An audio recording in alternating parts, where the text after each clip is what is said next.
All right, well, it's nice to be back in the States, and it's nice to have Eric back, and just doing our old campfire thing up here in the Channing Conservation Area of Dover, Massachusetts, guys. Yeah.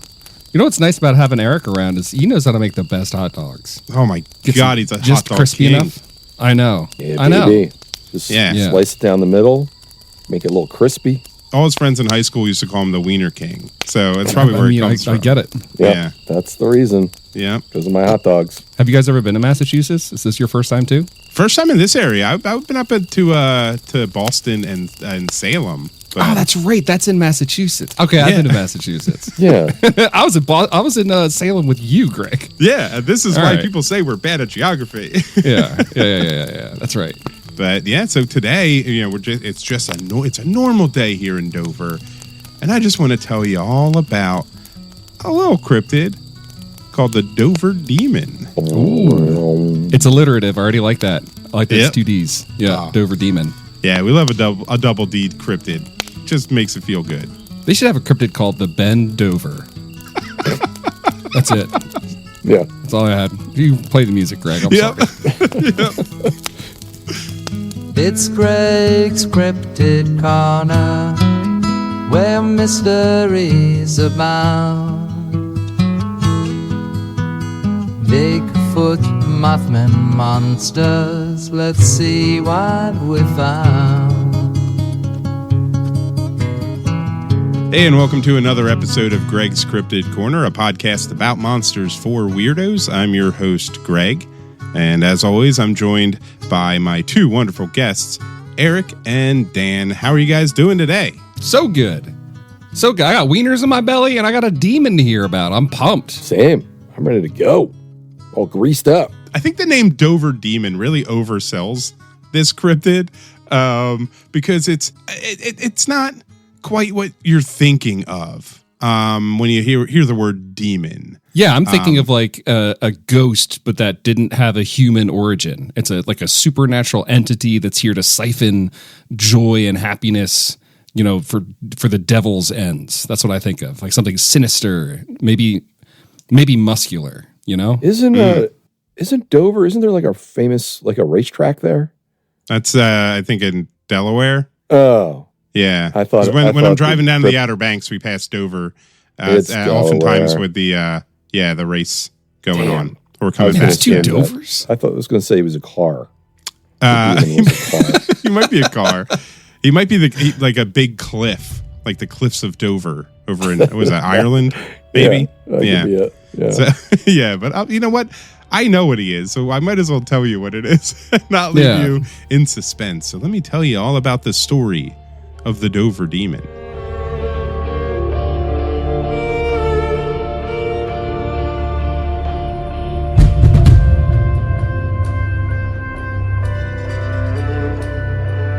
So while the events of the Dover Demon lasted just over the course of one night, it helped cement the town of Dover into the cryptozoological history books. Starting around 10:30 p.m. on April 21st, 1977, 17-year-old Bill Bartlett and his friends Mike Mazzacco and Andy Brody were driving around town on Farm Street, when suddenly Bartlett's headlights shone upon a creature on the side of the road. Now, it couldn't have lasted for more than a few seconds, but the creature's appearance seemed burned into his mind. He asked his friends if they saw it, which they didn't, so they turned around, headed back, but the creature was gone, and they were too scared to go looking for it on foot, so they left. Now, Bill later described the creature, which would later become known as the Dover Demon, as approximately 3.5 to 4 feet tall. It was hairless and peach-colored, with a large, bulbous, almost watermelon or upside-down like teardrop-shaped head sitting atop just a little tiny body. Oh, Okay, I want to be haunted by this demon. I want him as like my Dobby. I want to be like on the couch and ask for a beer, and this little demon comes running out. Yes, sir. Here you go. sorry, I'm knocking things over with my giant head. I didn't mean to. I got stuck in the doorway again. Yeah, you got to widen your doorway for the Dover Demon. He needs it. Yeah. but he made up for his small body with long, gangly arms and legs. Oh. Bartlett is quoted as saying, "It looked like a baby's body with a large head and long, spindly arms." All right. I think what else would look? Okay, I'm sorry. I'm interrupting. Oh, This is like a genre of cryptids. Is cryptids that are spotted on the side of the road at night. Yeah. You're right. They're not they always just coming into your bedroom like the boo hag, like cryptids are animals, Yeah. They just wander out the side of the woods. They're like, oh shit, I've seen again. car. Yeah. Yeah. Bartlett also went on to claim it had glowing orange eyes that were set far apart with no visible nose, mouth, or ears. Just eyes. Just two eyes, two big glowing orange eyes. And it seemed to be gripping the rocks with its long fingers and toes, potentially trying to steady itself again, kind of like a baby. You know how when babies start walking, they hold on to everything? Yeah. Or they should, because they'll fall down because they got baby legs. Yeah. Maybe it was just born. It was like learning how to walk. Maybe. And I we'll talk a little bit about kind of what it could be, as we get a little further in. So when Bartlett got home that night, he sketched what he saw immediately. And he even wrote on the sketch that he swears on a stack of Bibles that he is telling the truth. Well, that means he can't be lying. Yeah. Yeah. But if you got more than one Bible, that's extra, Yeah. They don't cancel each other out. They grow. They what's it called in video games when you get multiple powers and then they stack. They stack, yeah. It's the compound interest of honesty. Yeah. Yeah. And then he uses his alt and God comes down and vouches for him. No. Seriously, this guy knows who he's talking about. I'm God. Yeah. Yeah. It helps, especially nowadays. So now we have 2 additional sightings occurred that night as well. So the second one, around midnight, April 22nd, there was John Baxter, 15 years old, and Pete Mitchell, 13 years old. Lots of just teenagers walking around this town at night. At midnight. Yeah. They were walking and they thought they saw their friend approaching from a distance.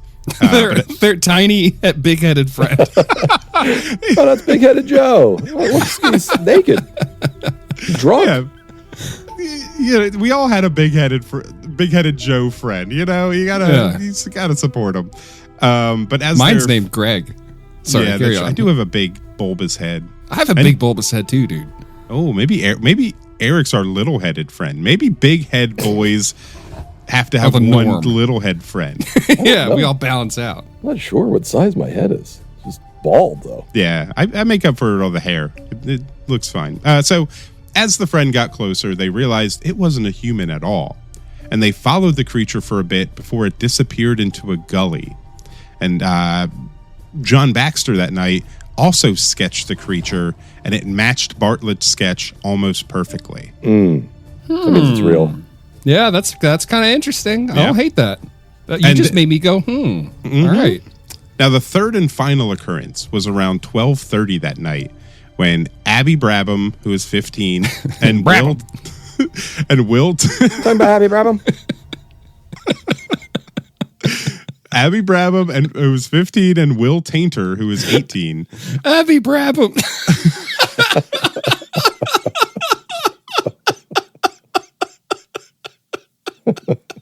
It's a good name. They were walking. They were driving near Channing Pond when they saw the creature as well. So they saw it crouched on all fours on the side of the road.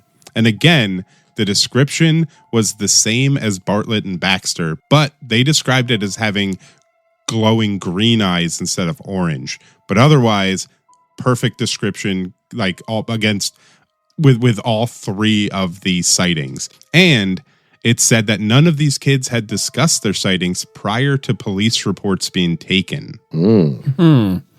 So, and Abby's story had to be translated because she speaks by only saying her name like a Pokemon. Abby Brabham. Abby Brabham. Abby Brabham. Brabham. Abby Brabham. Yeah. What I'm crying from that, just that name. I'm sorry, the story is very interesting, Greg. It has one distracting element, and that's Abby Brabham. I would vote for her for anything. Anything. I mean, honestly, the combination of Abby Brabham and Will Tainter is pretty solid. Yeah, I mean, they're getting into some adventures. The two of them. I thought Tainter was going to be the joke, but you guys ran with Abby Brabham. I love Abby Brabham, dude. Abby Brabham. I mean, yeah, she sounds like a Dr. Seuss character. She could have A little her own bit, yeah. series.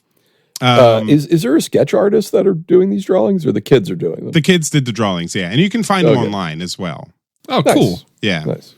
Now, obviously, this creature, this is big news. So we had newspapers like the Boston Globe and the Associated Press.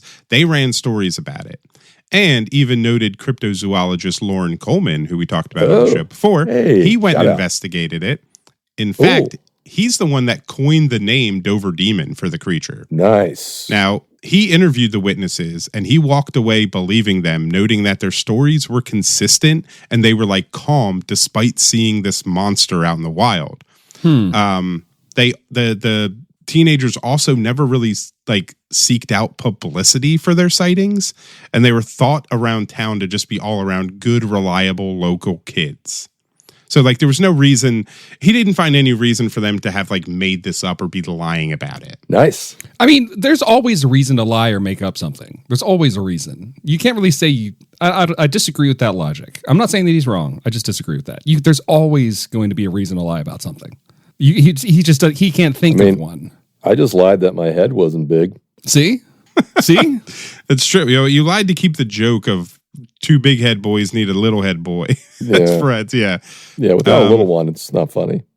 I mean, maybe they want to feel a part of a big story, or maybe they'd snuck out of the house to maybe what's his name? Taintum and Brabham. Brabham and Tainter.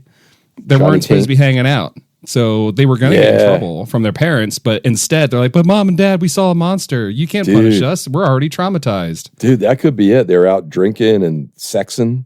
Yeah. And they're like, you're going to be grounded. It's like, not really, because saw a big-headed monster. I saw a baby monster.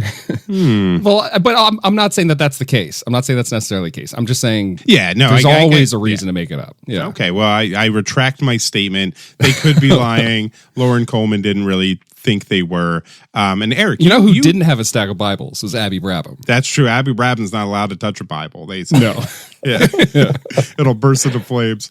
Eric, you were up at Lauren Coleman's Cryptozoological Museum, correct? I was, just this year. Yeah, it's in Portland, Maine. So we were staying in Algonquin. We did a little drive up for the day.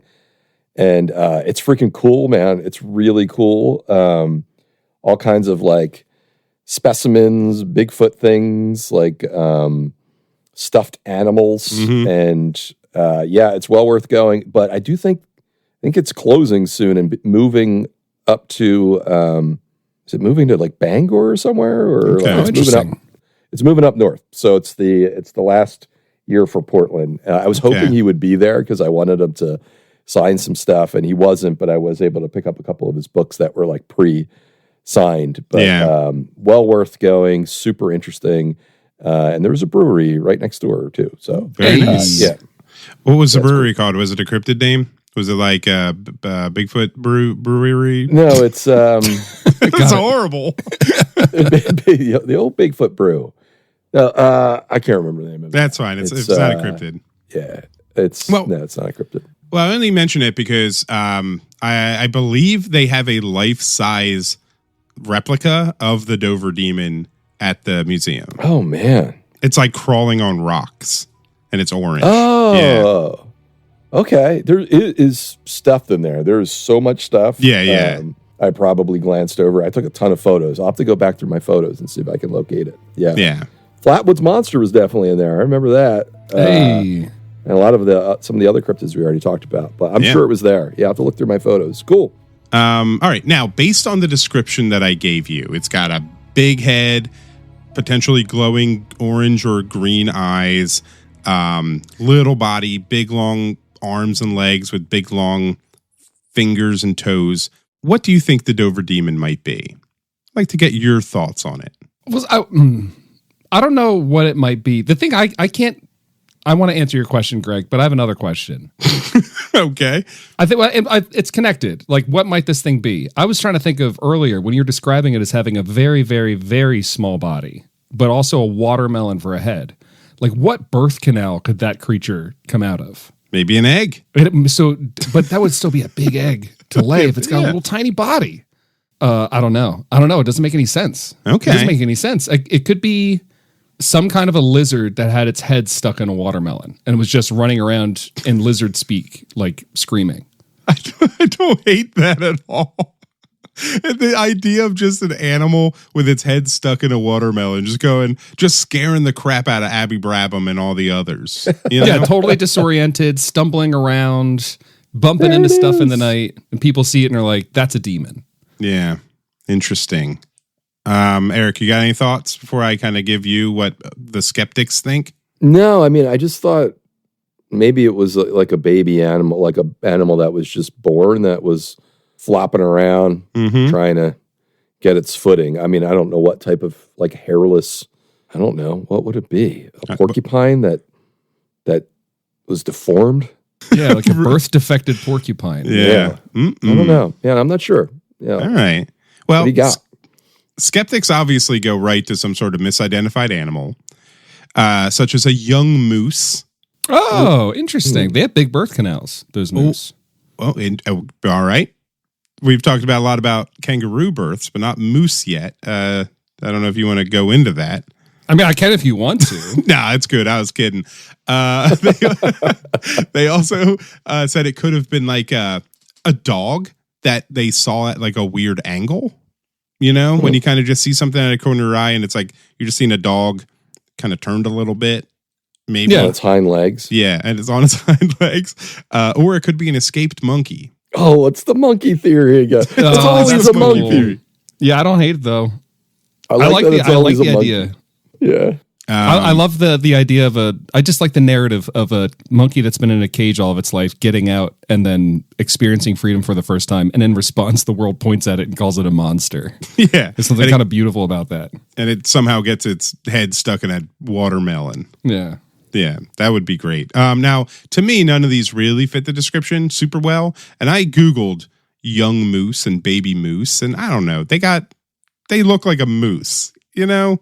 So I Did feel you like know that a female moose can be pregnant for up to 231 days? Is that a lot of days? How many months is that? I don't know. It seems like that's like 9 months. That's how pregnant women are. Oh shit, you're right.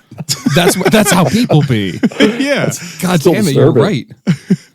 Oh my God. You know how gross it would be to be pregnant for 9 months? Yeah, I guess that is not different. You're totally right. I guess I've never seen it spelled out in days before. I saw the number of days. I was like, that's a lot of days. Yeah, I mean, it's less than a year. So birthing people do a lot of work. Thank you for your labor. Yeah. Yeah. I couldn't do it. I stub my toe and I call out of work for a week, you know? So good for you. Now, obviously, when I see the drawings of Bartlett and Baxter, and I'm looking at it, I go, that's an alien. That's absolutely an alien. Yeah, now, I thought that. Yeah, the big head, the big eyes. Yeah. While no UFO sightings were reported in any of the accounts, it does fit the descriptions of like grays, where they got the big head, the wide set eyes, gangly arms. Now, they're not typically described as like little, but I'm thinking maybe it was a young gray, like a baby gray, or maybe a gray that was sick, and maybe they start shrinking down, a little grayling or a little elderly dying gray. Well, they like raisin when they're sick? Maybe. Oh, like E.T. on the side of the road when he's like all gray and white. Yeah. Like old dog poop. Yeah. And I think if it's young or it's dying, I think it accounts for its more peach colored skin opposed to the gray. Maybe they start losing the color of the, like, you know, when you're dying, you get pale, you become less the white guy. Well, we turn gray when we die. Okay, well, there you go. Blood leaves our skin. Yeah, they turn peach, maybe. Or oxygen leaves the blood or something like that. Yeah, and or maybe, and these are just my theories, but like maybe it was just a stranded gray Maybe it missed its return trip on the UFO bus and it got stranded on Earth. And it was like suffering from the different atmosphere. Maybe they can't be here that long. Like, I don't know, but that's kind of like how I thought. The concept of him like hanging on to the rocks to be able to like stand up straight and move around made me think baby or sick. You know? Maybe he was enraged and he was trying to throw the rocks and he didn't understand like it's different gravity and he was just struggling to pick the rocks up. Maybe. Yeah. Maybe they have less gravity so they can pick things up more easily on whatever planet they're from. And on Earth, those rocks are super heavy. And when I pick them up, they go, ooh, look at him. He looks so strong. And we're very proud of him. Also, that would mean his head probably feels like it weighs a ton on his little shoulders. That's true. Maybe that's why he was on all fours. So when Abby Brabham saw him. Yeah. Oh, Abby Brabham. But yeah, so that's... I don't know. If it's an alien, you could just say it's interdimensional, right? Well, I don't think if you start... Wait, why wouldn't you say interdimensional? Oh, now I'm curious. Because of how it was acting. I don't think he like, oh, I tripped into this dimension. I think he was here for a reason, and well, what if here's started suffering? I'm just going to throw this out there. Okay, what if you're a intra-dimensional creature? What if there's an equivalent like pranking practice, like a little prank they pull on each other that's the equivalent to us pantsing each other? But for them, it's like, yoink, there goes your fourth dimension.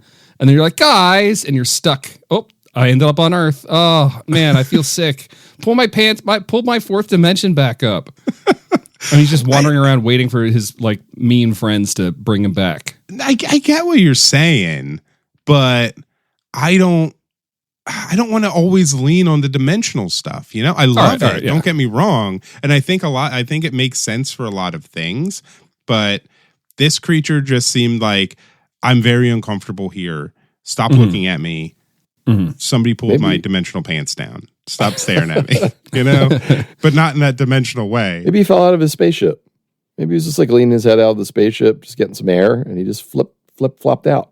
Yeah, he was drunk flying and he fell out.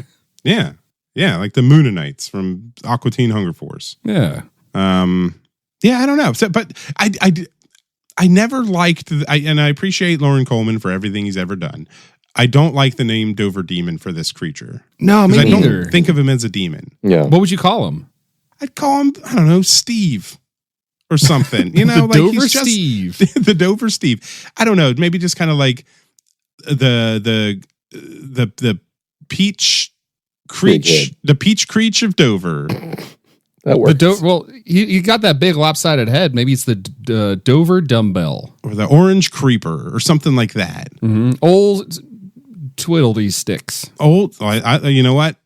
Let's start a petition to change the Dover Demon to Old Twiddly Sticks. I love it.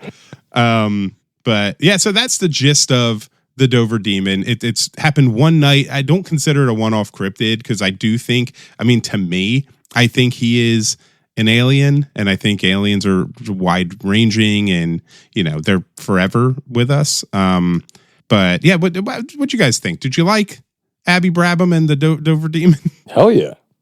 I'm down with Brabham and the Taint. I want to hear what their little side quests are. Yeah, big agree. I think we came for the hamburger and we got distracted by the fries. I really like Abby Brabham and Tainter. What's his first name? Michael? Will Tainter and Abby Brabham. Yeah. It's a new series from the author of Nancy Drew, but it's got adult content. Yeah, it is troubling that Abby was 15 and Will was 18, but yeah, that's weird. You can be friends. At that age, it's fine. It's a little better than 38 and 15. Well, it's a lot better than that. Yeah. That's horrible. No, but the Dover Demon, I like it. It's imaginative. I like that it's like a little clumsy, and I like that it's silly looking. That's cool. I like all those things. And it's a fun cryptid. And if you look up the sketches of the Dover Demon, you'll see. I think right away you'll be like, "That's an alien, 100% alien." So I think everyone, and you can leave us a review and let 5 stars, obviously, and let us know that you totally agree with me that it's an alien. But speaking of, we do not have any new Apple Podcasts 5-star reviews to read out today. Oh. But again, listeners, if you leave a 5-star review on Apple Podcasts or a comment on the episode on Spotify, we'll read them out on the show. And it's just a fun little way to make me feel better about myself. Make fun of me for not realizing that moose and people give birth at the same time. You know? I mean, make fun of me. Give us a 5-star review. I'll take that bullet for those 5 stars. It's worth it. Yeah, we've never said we were smart about anything. Not once. Yeah, the not opposite, once, yeah. in fact. Yeah. Yeah, I went to bat saying this creature was an alien that just didn't feel very well on Earth, and that's why he was pink. So, yeah. So, hey, it is what it is. So, yeah, please, if you've got a few moments, leave a review, and also follow us on Instagram at Greg's Cryptid Corner, all one word. And we'll post a day before the episode about what we're going to talk about, so you can just be ready. You know, that's just prepare yourself. So we'll see you next time by the fire. And as always, we love I'm you. Squonk. Thanks for listening. You're Squonk. Go birds. Hey. Go birds. You know, I kind of want to see the Dover Demon as a sports mascot. Oh, He would be adorable with like a big oversized like football helmet on. A giant body. helmet. Yeah. Yeah, the little body coming out from underneath it. That would be pretty neat. He gets tackled once and he just dies. Like all of his limbs break. I mean, I do think it's time for the New England Patriots to change their name to the Dover Demons. Yeah, that's good. Yeah, they should do that for sure. The thing about the merchandising, like I would get, there's like chopsticks that are for people that don't know how to use chopsticks. You know, they have like, they're connected at the top, so it's easier to pinch with. It would be that, but it would just be his little body, and you could pick your noodles up with his little feet, Okay, interesting. Yeah. All right. And the head can be hollow. You can have like a little Mai Tai in there. So you're absolutely. sipping Mai Tai. Yeah. If you're not drinking out of the skull of a Dover Demon, are you really drinking anything correctly? You're not living. You haven't lived, boys. That sick alien died for your thirst. You owe it to him. Yeah, absolutely. Yeah, I do think Lord Sports Team should go whole hog.